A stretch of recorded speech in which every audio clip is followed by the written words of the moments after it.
Extract 1. You will hear part of an interview with an expert on phobias. So, what exactly is a phobia? Well, nearly everyone fears something. But when the fear becomes exaggerated and irrational, it's a phobia, which is the most common form of anxiety disorder. There are many types of what are known as specific or simple phobias. Common phobias include a fear of animals, particularly spiders, a fear of darkness or nyctophobia, or perhaps a fear of clowns, flying, or a fear of public speaking. Now, you may not be keen on some of these things I've just mentioned, but most of us find a way to cope with the situation and don't let it interfere with our daily lives. However, if you have a phobia of one of these things, you may suffer from symptoms such as an increased heart rate, dizziness, excessive sweating, or even a panic attack. You might end up going to extreme lengths to change your daily life so as not to come into contact with the thing or situation that causes your phobia. For example, imagine a friend of yours has a pet tarantula. If you're not a huge fan of spiders, you may not enjoy spending time in his house, but most of us would put up with it. However, if you're an arachnophobia sufferer, you would probably refuse to visit him at home altogether. So you can see how phobias can have a real impact on our social relationships. And why do people suffer from phobias? Well, there are a couple of causes. If a child grows up with a parent who suffers from a phobia, the child is far more likely to develop the same irrational fear. Also, many phobias are actually triggered by a traumatic past event, often during childhood.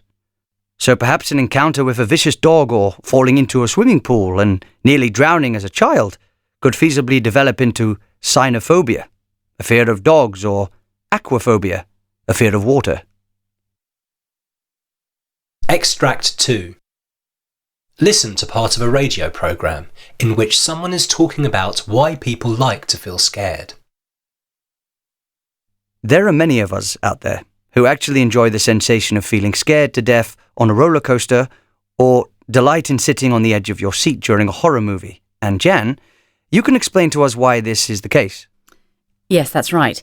As you say, millions of us choose to put ourselves in situations where we consciously know we're going to feel scared, like going on rides at a theme park. The reaction we have when we put ourselves into these situations, the rapid heartbeat or sweaty palms, is in part similar to that when we're faced with a real threat. What happens in those cases is that the body reacts to the danger with what we call a fight or flight response.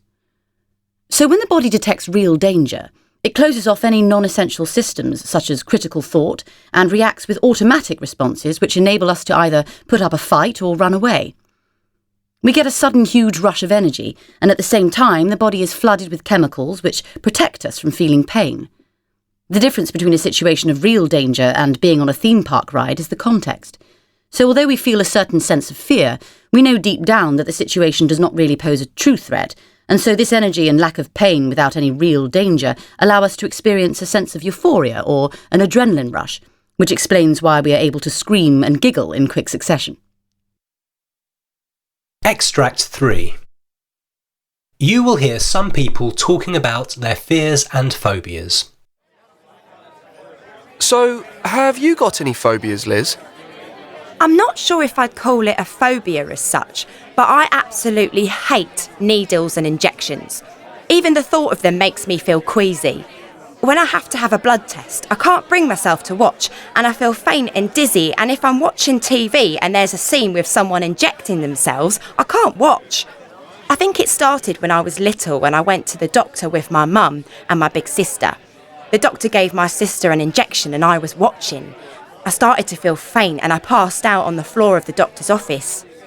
Well, my greatest fear is clowns. There's actually an official name for it. Coulrophobia, I think. I don't know what it is about them exactly, but they just freak me out. They're so weird. I've always hated them since I was a kid, from birthday parties and the circus and things. They don't look at all happy to me, even with a big painted smile. They look sad and scary, even a bit sinister. What about you, Ben? Are you scared of anything? No, of course not. Oh, well, apart from heights. That's true. I can't look out of the window past the 4th floor. And lifts? Okay, yeah, and lifts. I hate getting inside lifts. I'll always take the stairs if I can. I don't know, they just make me feel uneasy and, well, I get really nervous if I ever have to speak in public. I start sweating and my mind just goes blank. It's so embarrassing. That's pretty normal, isn't it? Of course. Sure. This recording was created by the British Council. To find more English language learning material for teenagers, please visit www.britishcouncil.org/learnenglishTeens.